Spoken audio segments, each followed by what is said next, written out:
É com enorme satisfação que damos início a mais um episódio do nosso podcast EFOP Connects, em sua terceira temporada. Meu nome é Pamela Nara e eu sou a atual bolsista do projeto Literatura Aplicada à Sala de Aula. Primeiramente, quero dar as boas-vindas a todos e agradecer especialmente ao professor Jonathan por aceitar o nosso convite e estar aqui hoje nesse episódio sobre literatura aplicada no contexto digital. O professor Jonathan Feitosa Ferreira é graduado em Letras pela UFPB, mestre em Letramento e doutorando em Língua e Letramento pela University of British Columbia, no Canadá.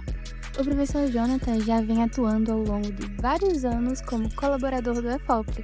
Me arriscaria a dizer que desde o princípio. Seja bem-vindo ao nosso podcast EFOP Connects, professor. É verdade que o nosso episódio de hoje vai ser um podcast sobre o uso do podcast nas aulas de literatura? Oi, Pamela, muito obrigado pelo convite mais uma vez. É sempre uma honra fazer parte do EFOP. Acredito que essa seja minha 20ª participação, nem sei ainda, mas eu estou desde o primeiro encontro de professores, eu estou com o EFOP. Então é uma honra estar aqui. Fico muito feliz de compartilhar um pouco das minhas aprendizagens, das minhas experiências aqui no Canadá. E sim, hoje é um podcasting sobre podcasting. Quando conversei com a professora Elizabeth Souto-Maior, a gente buscou um tema que fizesse sentido para todos os projetos que estão dentro do que hoje a gente entende como EFOP. Então, eu trabalho bastante com contexto digital e assim como um pezinho na literatura também. Então, por esse motivo, nós decidimos juntar os dois na nossa conversa de hoje. Professor, por que unir literatura aplicada nas aulas de inglês com podcasting? Como o podcast, enquanto ferramenta, pode transformar a abordagem tradicional de análise literária em uma aula de inglês? Excelente pergunta. Deixa eu começar um pouco falando sobre o meu embasamento teórico. Desde o princípio, eu trabalho com a ideia da pedagogia de multiletramentos. Nessa pedagogia de multiletramentos, a gente tem dois focos principais, e eles são ambos relacionados à diversidade. É trazer a diversidade cultural para dentro da sala de aula como algo imprescindível, assim também como trazer a diversidade de modos de comunicação, e que nós não comunicamos apenas de forma oral ou escrita, mas também através de música, de jogos, de gestos que nós fazemos, o espaço como ele é construído, ele em si, ele constrói sentidos. Então, quando a gente traz ambas essas diversidades, a gente amplia um pouco a possibilidade de construção de conhecimento. Então, baseado nesse embasamento teórico, eu comecei a pensar com professores aqui como é que a gente podia ampliar as formas que os alunos faziam a análise literária no ensino médio, no 8º ano. Nós pensamos no podcast como um gênero digital, pois ele possibilita essa maior conexão entre aquele que produz o podcast e aquele que escuta. Pense, qualquer podcast que você escuta, você tem que ter uma razão para estar ali, digamos, 15, 20 minutos, né? Senão você vai tocar vou pro próximo e você não vai escutar. Então, quando você produz, você quer criar essa relação, você quer criar essa conexão muito próxima. Ah, Na pedagogia de multiletramentos, a gente fala que o aluno, ele não é apenas, ele é visto como um designer, é aquele que cria mesmo, um construtor de conhecimento. E ele vai fazer a transformação do que já é disponível, o que a gente chama de available design, para poder tornar seu, no caso, fazer com que aquele conhecimento pertença a ele e à pessoa, ao grupo, à audiência, ao grupo de pessoas com quem ele gostaria de conversar. Então aí veio a ideia do podcast. Vamos criar essa conexão entre o aluno do 8º ano com poesia. E aí pergunta-se, por que poesia, né? No contexto daqui, com as professoras com quem eu trabalhei, poesia estava no último local do que elas pensavam em fazer durante o semestre. Por diversos motivos, entre eles a dificuldade, talvez às vezes inacessível da poesia para poder criar essa relação entre aluno e literatura. Há também um foco maior em livros, em novos que sejam mais, que durem mais tempo, digamos assim, 5 a 6 semanas. Então, quando eu vi que a poesia estava lá no cantinho, escanteada, sem muito contato, eu perguntei: "Por que não a gente tentar fazer essa conexão, entre elas?". Isso eu falo de podcast no sentido do ensino médio, tá, no contexto do ensino médio. Na conversa de hoje, eu quero falar também sobre podcast no contexto de formação de professores. Aqui, os professores têm uma enorme dificuldade de falar sobre língua, o seu conhecimento metalinguístico. Principalmente aqueles que são monolíngues, aqueles que nasceram aqui, que falam inglês e que não tiveram a oportunidade de aprender outras línguas. Mesmo o Canadá sendo bilíngue, francês e inglês, o inglês ele é predominante nessa região oeste do país. Então, quando eles chegam no contexto de formação de professores, ah, eu trabalho com 30 disciplinas quase dentro da mesma sala de aula de língua e letramentos. Então, a gente pede para que eles compartilhem um pouco quais são as dificuldades linguísticas que os alunos podem encontrar ao aprender inglês, English Language Arts, ou aprender estudos sociais, ou ciências, ou matemática. Eles não sabem verbalizar, eles não sabem explicar como eles podem ajudar esses alunos. Acaba que o foco fica apenas no conteúdo. Então eu vou lhe ensinar exatamente o que tem que ser ensinado em ciências ou em matemática, sem me preocupar que a língua pode ser um empecilho. Então a gente pensou, como é que a gente pode criar essa conexão entre aqueles que vão ensinar e a língua, para que eles possam dar maior apoio a alunos multiculturais e multilinguísticos, que são basicamente o composto da sala de aula que nós temos aqui. Em uma das escolas que eu ensinei, esses alunos, em sua grande maioria, falavam uma outra língua além de inglês, ah, em casa. Então, havia uma necessidade e há uma necessidade dos professores darem esse apoio linguístico a estes alunos. E aí daí veio a ideia, do podcasting, o podcasting no ensino médio, em criar uma conexão entre os alunos e poesia e literatura, e no ensino de formação de professores, criar uma conexão entre aqueles que estão se preparando para a sala de aula e um conhecimento metalinguístico para que eles pudessem ajudar os seus alunos multilingües. Muito esclarecedora a sua resposta, professor. A gente percebe insights preciosos sobre o podcast e como ele é mesmo um elemento super facilitador para alunos e professores que queiram aliar a análise literária ao ensino de língua inglesa no ensino médio. Dito isso, professor, de que forma uma sala de aula com alunos de contextos multilingües e multiculturais tão diversos utiliza um podcast? O senhor pode nos explicar melhor? Eles conseguiram expressar suas perspectivas críticas sobre a poesia contemporânea de autoria negra de uma forma mais pessoal e menos pronta? É isso? Excelente. Deixa eu dividir essa resposta em duas partes, tá? Ah, Trazendo um pouquinho mais do embasamento teórico que deu o suporte para a gente fazer essa pesquisa, além de multiletramentos, e aí o conceito de multimodalidade, que é a maneira como nós construímos sentido através de diversos modos de comunicação, não apenas o verbal. Ah, eu trabalho com a ideia de a pedagogia que traz a relevância cultural à tona. No inglês, eu também utilizo o conceito de Culturally Sustaining Pedagogy. Então, é uma pedagogia que faz o suporte e transforma a sala de aula em um espaço em que o background do aluno, tanto social quanto cultural, eles não têm que ser apenas respeitados. Eles têm que ser valorizados e serem parte essencial de como o professor ensina e monta sua sala de aula e seu conteúdo, e que se relaciona com os alunos. Então, quando a gente pensou, em trazer a literatura contemporânea de autoria negra, foi com esse embasamento teórico, em fazer uma forma em que todas as culturas, não só essa branquitude que nós encontramos na sala de aula de inglês, no ensino médio, prevalecesse, em que a gente pudesse falar de autores brancos, autores negros, autores asiáticos, autores de todas as partes do mundo, para que os alunos compreendessem que há diversidade em todos os espaços. Não é só, porque a literatura é branquitude. Pelo contrário, a gente quis realmente desafiar essa ideia e trazer uma pluralidade para dentro da sala de aula.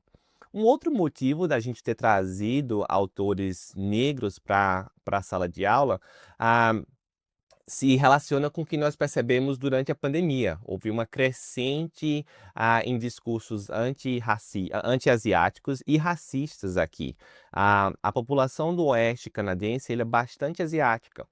E pela origem, como se foi falado, da Covid-19, houve muito uma maneira de tratá-los como vocês são os culpados por isso e a gente quer bani-los daqui. Então, houve uma crescente, os alunos sentiram esse impacto, viram como não havia muito respeito, havia discordância em como alunos imigrantes ou que tinham origem asiática eram tratados aqui. Pela questão negra, independente do período onde a gente vê que há ainda um discurso racista, mesmo que não seja explícito, mas ele está ali presente. A história da construção do Canadá é um exemplo de como esse racismo ainda prevalece aqui. Então, tendo em vista essa crescente, tanto o governo canadense quanto a província onde hoje resido, que é a Colômbia Britânica, criaram políticas e estratégias antirracistas, dentre elas a diversificação do currículo e o posicionamento crítico dos alunos contra discursos racistas. Daí vem a ideia também de trazer esses autores negros para a sala de aula. E aí, em colaboração com os professores, vimos que a sala era diversa, haviam línguas de todos os cantos, alunos vivendo outras culturas fora a cultura canadense. Nós vimos a oportunidade de realmente fundir esses mundos e dar a eles a oportunidade de vivenciar a diversidade. Eu tenho uma livraria preferida aqui, bem perto de casa, que eu sempre vou, e eu me deparei com um livro chamado This is the Honey, An Anthology of Contemporary Black Poets, by Quaim Alexander. Esse autor ele é bem conhecido aqui por ele ter uma série para young adults chamada The Crossover. É um texto escrito em poema, é uma narrativa escrita em poema. Ele tem uma série que eles usam desde a quinta série aqui. E aí, nesse livro, eu me deparei com logo uma introdução, e eu vou tentar ler aqui, a gente pode fazer uma edição depois, mas isso me impactou bastante e eu trouxe essa ideia para os professores. A gente percebe uma literatura negra que realmente ela vai trazer as disputas e o confronto ao racismo muito presente. Mas o que esse autor quis fazer também foi trazer a beleza, a pureza e a genialidade que existe na cultura negra. E aí nessa antologia ele traz isso tudo. E aí ele coloca assim: This book is the in-between. It's a gathering space for Black poets to honor and celebrate, to be romantic and provocative, to be unburdened and bodacious. The poetry in this collection is not us looking outward. It's unbridled selfie, to marvel at and reflect. It's for us, but also it's for you. The poems here are meant to inspire, uplift, and rejoice. They are unapologetically matter-of-fact Black. Poems full of hope and humor and humanity of a proud people who hold the promise of tomorrow in their hearts. Então, eu tenho os cabelos do corpo assim, eles ficam todos lá em cima, porque isso é muito forte para mim, aquela ideia de a gente uplift and rejoice. It's a poetry for you, it's for us, para que a gente possa olhar para dentro e perceber a beleza que existe na nossa cultura. Então, foi baseado nisso que a gente fez uma escolha de textos, trazendo Maya Angelou, Langston Hughes, Amanda Gorman, autores canadenses como Ian Williams e outros que hoje residem aqui, como Cecile Bell Blaine, para que os alunos pudessem participar e ler com atenção e com reflexão essas poesias. A professora Elizabeth e o professor Lucas Vera, junto comigo, nós criamos um modelo de análise literária em podcast, que nós compartilhamos com os alunos que participaram da pesquisa. esse modelo ele está disponível, a gente vai, já deixei disponível com a professora e com você também, Pamela, e vai estar na descrição do nosso episódio, caso as pessoas queiram ver, queiram compartilhar e entender como é que a gente fez esse trabalho. E aí, deixa eu ir para a segunda parte. Foi uma longa resposta, mas deixa eu ir para a segunda parte da pergunta, que foi de que forma eles transformaram essa literatura tão rica. E foi fazendo, making it their own, ou seja, tomando propriedade daquela literatura e falando sobre si, falando sobre como eles se relacionavam com a poesia. Então, virou uma conversa entre amigos, muitas vezes além da sala de aula. Eu tenho partes da pesquisa em que eles diziam que eles passavam mensagem de texto, altas horas da noite. Nossa, eu tive essa ideia sobre esse poema, a gente tem que falar sobre isso. E isso virou a forma como eles produziram o podcast, como eles interpretaram. A boa parte deles é unscripted, não tem necessariamente um script que eles seguiram, eles escreveram como parte da avaliação, mas eles tiveram uma conversa muito dinâmica e muito espontânea. Nós oferecemos todo o suporte que eles precisavam, toda a metodologia necessária também para que eles pudessem fazer essa análise literária com sucesso.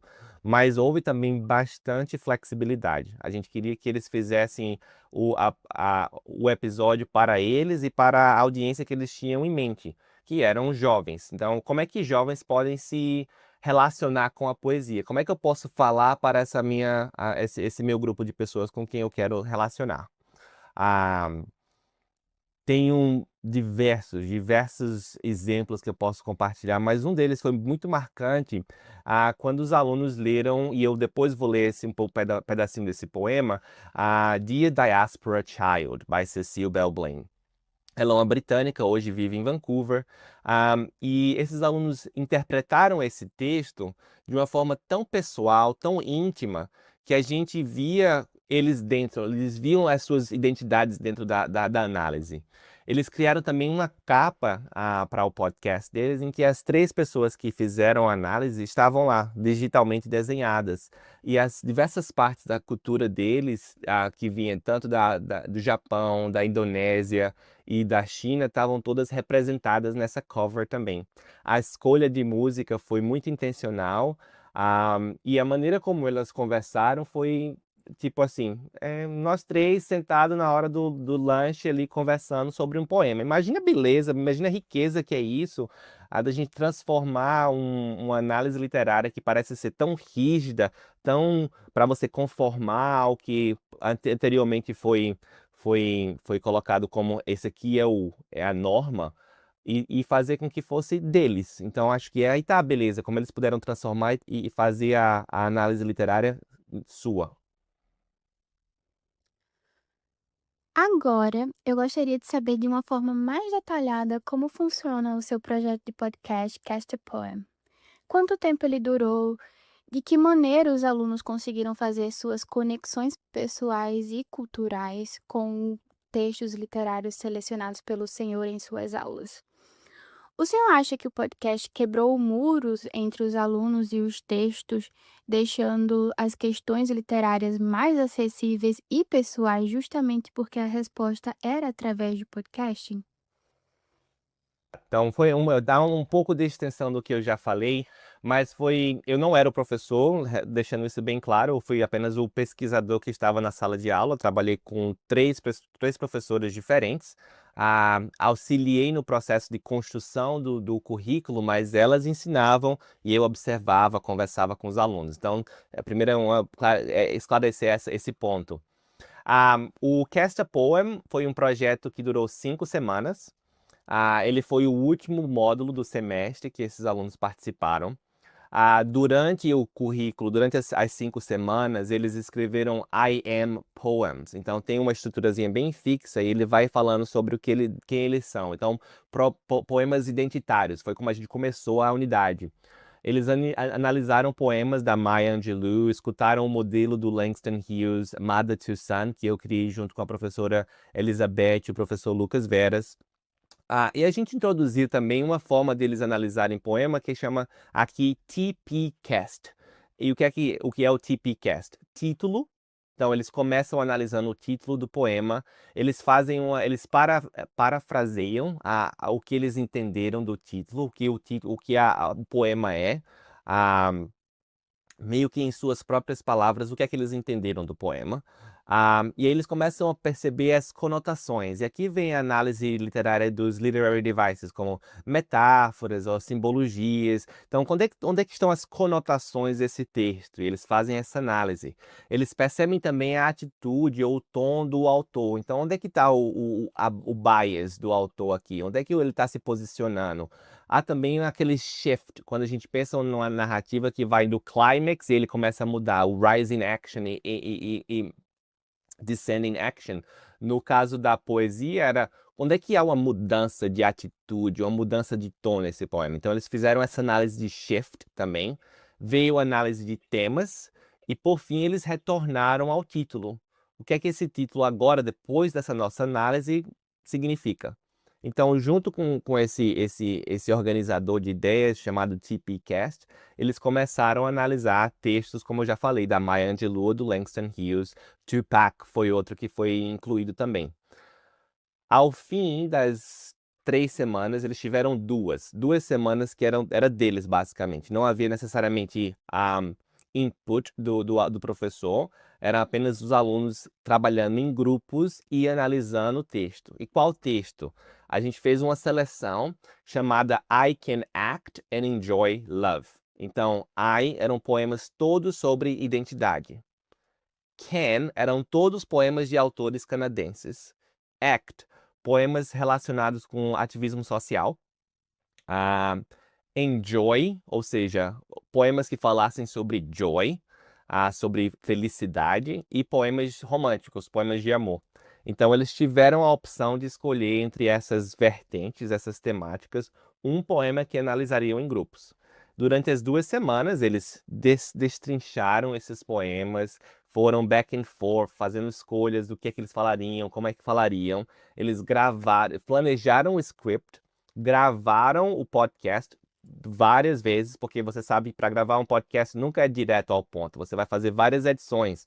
Então eles passaram por todo esse processo de edição e as dificuldades de ajustar volume, reduzir o ruído que acontece aqui, ou qual é a parte. Tinha gente que começou por tipo 1h30, como é que eu vou fazer 1h30 dentro de um podcast de 20 minutos, mais ou menos. Então essas escolhas todas eles tiveram que fazer. Eles foram muito, como a gente utiliza aqui, knowledge creators. Eles foram os criadores não só de conteúdo, mas de conhecimento durante esse processo.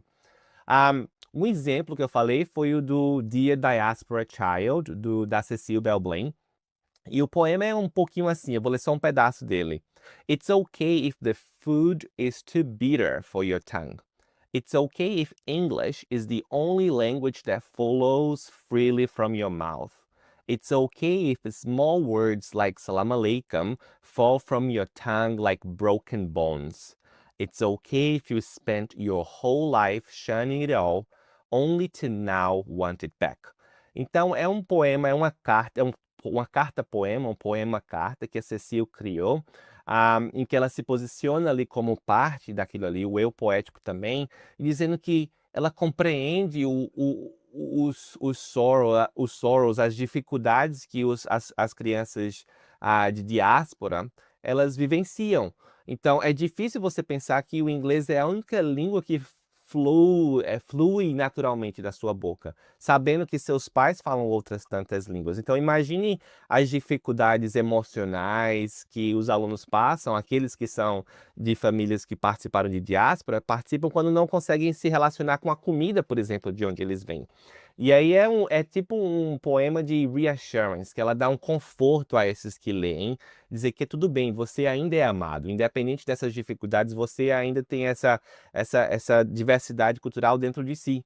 Então você pode abraçá-la. É um poema belíssimo. E aí essas alunas, essas três juntas, começaram a analisar, como eu falei, uma do Japão, os pais japoneses, a mãe só falava japonês e inglês em casa, a outra, os pais só falavam chinês, a casa inteira vivenciava chinês, só que assim que ela saía era inglês. E tinha a da Indonésia, que desde a infância, primeira infância, já falava inglês. Então se sentia cada vez menos conectada com a língua. Então esse poema foi meio que um wake-up call, foi aquele, nossa, eu já não tenho mais essa relação com a minha língua, e como é que eu me sinto em relação a isso? Então foi algo muito íntimo que elas compartilharam na conversa, e aqui eu vou dar um trecho do que elas falaram. We all connected so heavily that we think it was so much easier to just kind of start talking and going off. Yeah, you kind you can also kind of invite them home back to their culture and just kind of accepting them for who they are and where they stand between them and their culture.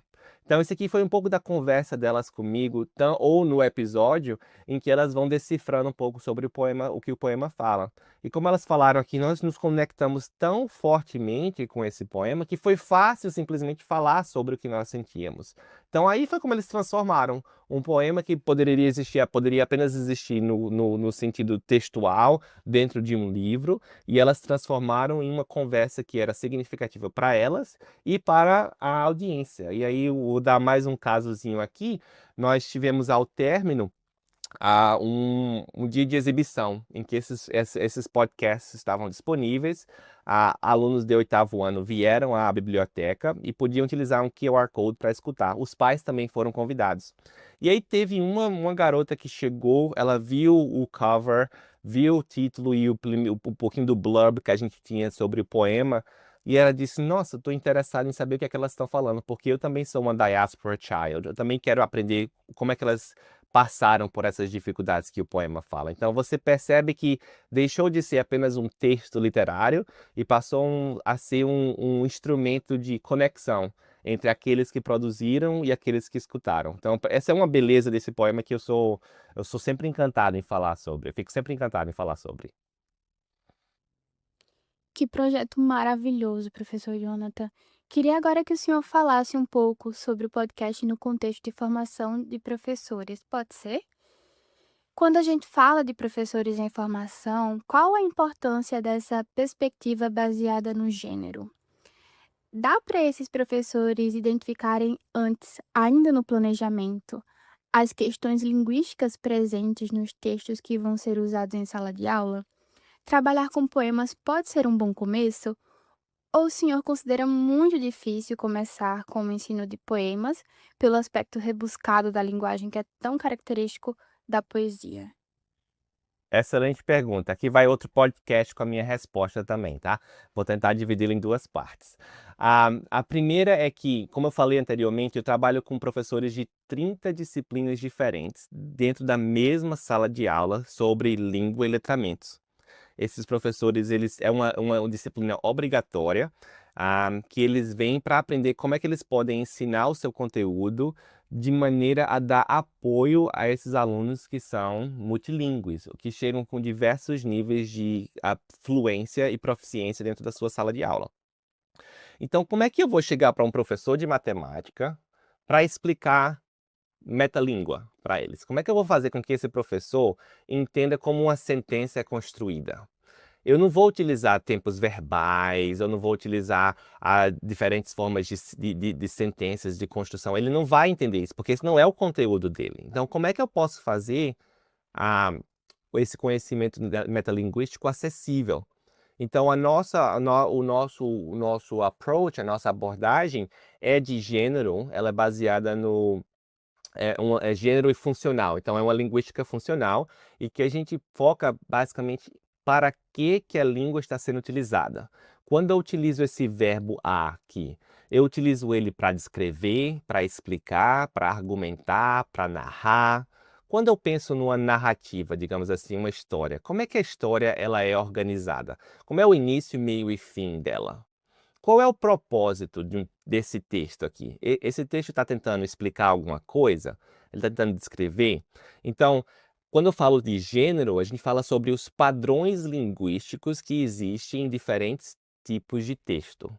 Então, quando eu olho para uma história, eu sei exatamente como ela é construída, eu sei exatamente o tipo de pronomes que vão ser utilizados ali, eu sei como quais os verbos vão ser utilizados, a gente chama de saying verbs. Então, quando eu tenho um diálogo, quais são os verbos que eu posso utilizar? Say, tell, asked, as os mais básicos, assim como outros que podem ficar mais prolíficos podem ficar mais rebuscados dependendo da narrativa que você utiliza.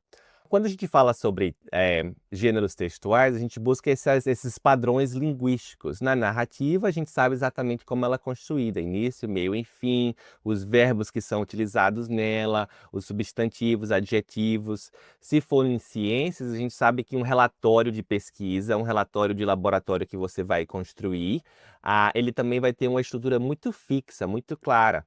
Eu tenho também alunos de culinária, que eles vão para minha sala para aprender a ensinar língua. Então, qual é o tipo de texto que esses alunos se relacionam? São receitas. Como as receitas são construídas? Qual é o tipo de verbo e língua que aparece ali?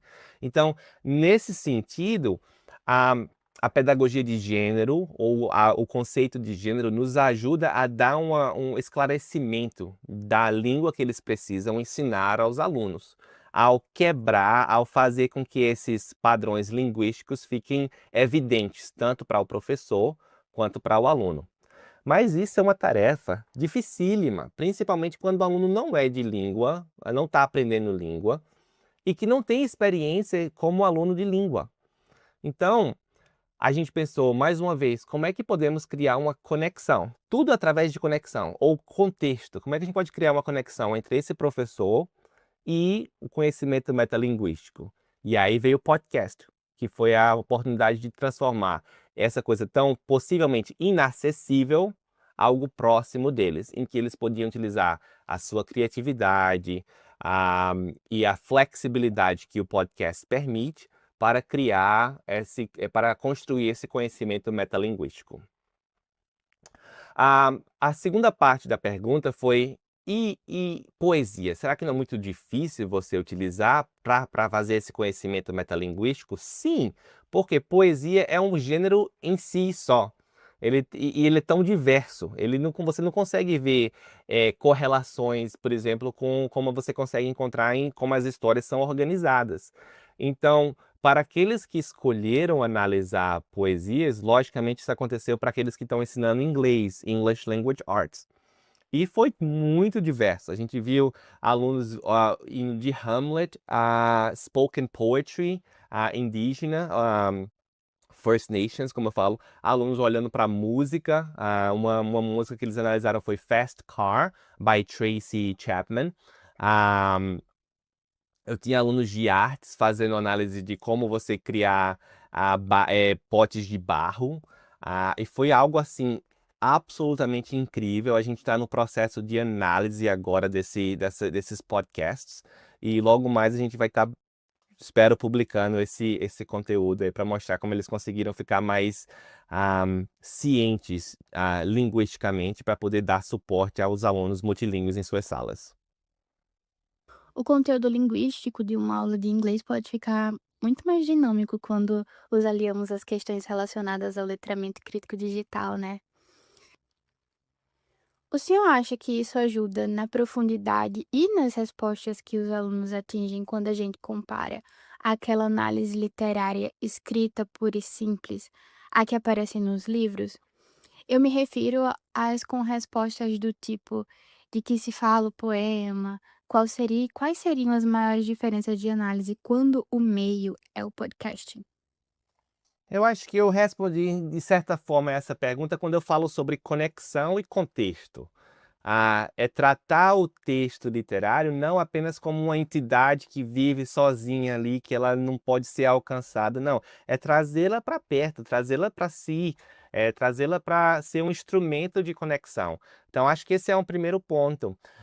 O que eu gosto de falar também é que com esse saber digital, ele é cada vez mais pautado na oralidade. A gente entende a importância da leitura, a gente entende a importância da escrita, mas nós percebemos que no mundo digital está cada vez mais a oralidade como foco. Então, como é que a gente pode criar essa ponte de uma coisa que existia em sua entidade apenas de forma escrita para um contexto cada vez mais oral?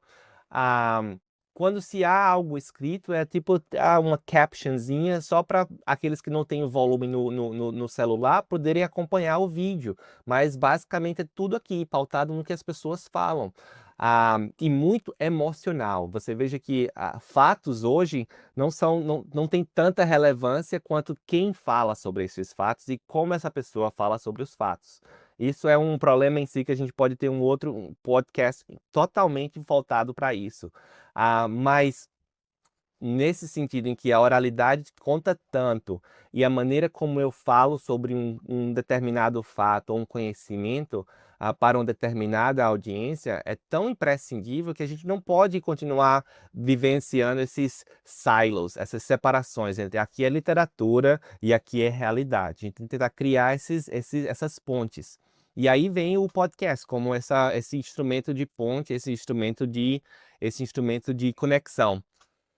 Quando eu falo nessa transformação de trazer o que era uma entidade escrita para um mundo mais oral, para um mundo mais digital, eu gosto sempre de pensar também no que o Paulo Freire falava, né? Ele falava que a gente lê a palavra para ler o mundo. Mas como é que a gente lê a palavra hoje, né? A gente não só lê, a gente escuta, a gente vivencia, a gente utiliza nossos gestos. E a palavra, ela é cada vez mais diversa, ela não está apenas em uma língua, ela está em múltiplas línguas. Então, é um pouco reinventar, reimaginar o que ele antes falou em ler a palavra para ler o mundo e pensar como o aluno escuta, vê, vivencia, experimenta a língua em suas diversas modalidades para se posicionar criticamente no mundo. É assim que eu gosto de perceber a maneira como o letramento crítico ele se junta com o letramento digital. Da mesma forma que a gente vê que o aprendizado do conteúdo, seja em ciências e matemáticas em inglês, ele não é apenas o aprendizado do conteúdo por conteúdo, mas é a aplicação autêntica nesse conteúdo na realidade dos alunos. Então, como é que eu posso pegar esse conceito que eu estou aprendendo em estudos sociais aqui e fazê-lo sem fazer sentido dele na minha vida e na vida daqueles da minha comunidade? E como é que eu posso utilizar esse mesmo conhecimento para transformar, para uma justiça social? Como é que eu posso utilizar isso para falar, advogar para aqueles que não têm uma voz tão forte como a minha? Então, é essa transformação, é essa ponte entre o letramento crítico e o letramento digital que eu sou tão apaixonado por e eu trabalho tanto, em relação a isso, ou para tanto. A leitura do mundo precede a leitura da palavra, nosso grandíssimo Paulo Freire, né? Importante demais o professor ser esse caminho que ajuda o aluno em sua maneira de perceber o mundo ao redor de uma forma mais questionadora. Bom, a gente já falou um pouco do papel do podcast em um mundo mais digital e menos dependente dos textos impressos, certo? Então, o senhor acredita que é possível dizer que o podcast desafia as abordagens tradicionais, exatamente porque permite a inclusão de aspectos multimodais na análise literária? Hum. Eu jamais vou dizer que a gente está menos dependente dos textos impressos, eu vou dizer que a gente depende deles tanto quanto dependíamos antes, ou talvez até mais, vendo como os fatos e conhecimento hoje são reportados. A maneira como eu falo sobre fatos e a emoção que eu transmito, ela vai fazer com que minha audiência se relacione mais ou menos com o que eu estou falando. Mas eu preciso confirmar que aquela pessoa que está falando sobre o tema, sobre esses fatos, está falando verdadeiramente, veridicamente, não está só inventando. E aí vem os textos escritos que vão nos ajudar. É a maneira como eu posso transitar entre textos escritos e textos digitais para ser mais consciente da maneira como a língua é utilizada e como o conhecimento é partilhado. O que eu gosto de perceber como um desafio ao que eu falei de entidade textual, é como a gente desafia essas single truths, essas verdades únicas sobre o que é o conhecimento, ou o que é um texto, ou a maneira como a gente pode interpretar, discutir um texto literário. Isso eu realmente penso que a gente tem que reimaginar e transformar. Nós, como seres humanos, estamos em constante transformação. E a língua faz parte desse. Nós somos seres humanos porque também temos língua, e a língua está em constante transformação. Então, como é que eu posso pensar textos literários mantendo a sua formazinha bem colonial, bem inacessível. Eu tenho que tentar trazê-lo mais próximo ao humano que está em transformação. Porque tem tanta beleza e tem tanta informação que a gente pode tirar desses textos que já foram escritos, que eles não podem viver apenas em um local, num pedestal, digamos assim. Ele tem que estar próximo da gente. Eu gosto também de pensar como o digital, ele... ah, pensa só, Machado de Assis, a gente lê lá no início, no português, como é que ele começou, né? Os folhetins. Então, a cada semana, cada dia você ia ali, queria saber um pouco mais sobre aquela novela, o que é que estava acontecendo. E logo mais veio o rádio. E depois veio a telenovela. E eu não estou acompanhando muito o Brasil ou o que acontece na mídia brasileira, mas eu sei que há uma transição hoje da telenovela, não só apenas para a TV em si, para o horário das 7, das 8, das 9, mas como esse conteúdo que ele é tão rico culturalmente para quem é brasileiro, ah, como é que ele hoje vive no mundo digital. Então essas novelas hoje estão sendo adaptadas para o contexto digital. O conteúdo literário, a cultura em si permanece presente ali. A maneira como a gente conta histórias pode ter variado, pode ter mudado devido aos modos e às mídias, mas a beleza e a riqueza que existe, ela prevalece. Então é como é que a gente, como eu falo, tentar reimaginar essas verdades únicas sobre o que é um texto, o que é um discurso, para onde nós estamos hoje e como isso foi transformado devido às mídias e modos que nós hoje comunicamos. Eu gostaria de lhe perguntar, professor Jonathan, se o senhor acredita que essa análise de textos literários utilizando projetos de podcasts são mais inclusivas porque é totalmente centrada no aluno, já que é ele que planeja, cria o script, estuda, faz as perguntas, pensa sobre o tom empregado pelo autor ou pela autora do poema, pensa nas escolhas de linguagem que ele ou ela faz. Ou seja, o aluno interage com a literatura de uma forma dinâmica o tempo todo. Além disso, o senhor acha que os podcasts são relevantes porque respondem mais à diversidade, além dessa questão da inclusão que a gente já falou? Então, quando você fala sobre inclusão, eu concordo que o podcast ele pode ser sim mais inclusivo. A inclusão em transformar o conteúdo de maneira mais próxima, no caso, fazer essa conexão entre aquele que produz e aquele que escuta. A inclusão em questão de contextos, nos quais os alunos possuem um celular para gravar. E é uma maneira tão. O que eu quero falar sobre esse segundo ponto é de todas as formas de a gente criar textos digitais, talvez o podcast seja o mais simples. Se você tenha um celular que tenha uma gravação, você criou um podcast. Pode não ter a melhor qualidade, pode não ter a melhor qualidade de áudio ou edição, mas o podcast ele vai ser criado. E a gente tem diversos desses que são bem low key, que não tem muita edição e que ainda assim tem visibilidade. Então ele pode ser inclusivo nesse sentido, que demanda pouca tecnologia para que você possa criar esse conteúdo, criar esse texto, esse gênero textual. Há inclusão também para aqueles que aprendem através da escuta. Então a gente vê cada vez mais a presença de audiobooks nas salas de aula, em que o professor pode até ter o texto lá na tela, os alunos podem ter acesso ao texto escrito, mas eles estão escutando. Então isso é um ponto de acessibilidade para aqueles que preferem a escuta, que possam ter alguma dificuldade de aprendizado no texto escrito e assim por diante. Ah, Porém, todos estes pontos que eu falei podem também ser prejudiciais no sentido de que pode não haver tecnologia. Eu não sei se todos os alunos com quem eu vou trabalhar têm acesso a um celular. Então, se eu proponho um podcast, isso pode ser exclusivo e eu posso separá-lo da participação. Ah, Vai ter aluno que não quer ter essa proximidade. Às vezes, quando a gente faz uma análise literária, fica algo muito íntimo. E tem questões de trauma, tem questões que podem vir à tona. E se o professor não sabe lidar com isso, causa aí um outro problema. Então, dos pontos que eu falei, todos eles podem ser uma problemática. Depende do professor e do contexto em que o podcast é inserido, para que você possa transformá-lo em algo inclusivo e diverso. Eu jamais vou dizer que podcast é a forma mais correta de se ensinar literatura. Ela é uma das formas, ela é um dos instrumentos que nós podemos utilizar, a depender do contexto, do professor, dos alunos e tudo mais. A ideia é sempre, como eu trago lá do Multiletramentos, é ampliar as oportunidades, tanto de ah, questões culturais diversas, assim como formas diversas de representar o conhecimento. Estamos muito curiosos para ouvir mais sobre esses e seus outros novos projetos, professor Jonathan. Parabéns pelo seu trabalho e muita boa sorte na reta final do seu doutorado aí no Canadá. Deixo aqui, em nome de todos que fazem o EFOP e o Projeto de Literatura Aplicada de Sala de Aula, o nosso agradecimento pela partilha. Certamente aprendemos muito com o professor Jonathan Ferreira sobre como e por que usar podcast em sala de aula.